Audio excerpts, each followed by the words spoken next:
how to use a socket with an Erbauer impact driver. Now, a lot of socket sets come with a hex cut out like this.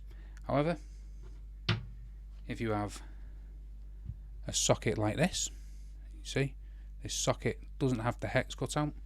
What you're going to need is a bit holder like this with a hex cut out.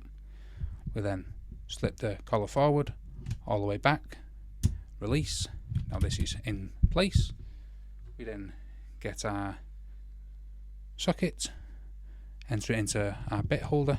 Now this is magnetic, and you see that's not moving, and then we can simply use a socket with the Erbauer impact driver. Obviously the best is to always get socket sets with the hex cut out. However, this is a great workaround. These are very cheap. I'll leave a link in the description below where you buy them from. However, that's how to use a socket with an Erbauer impact driver. If you found this video helpful, smash the like, smash the subscribe, and thanks for watching.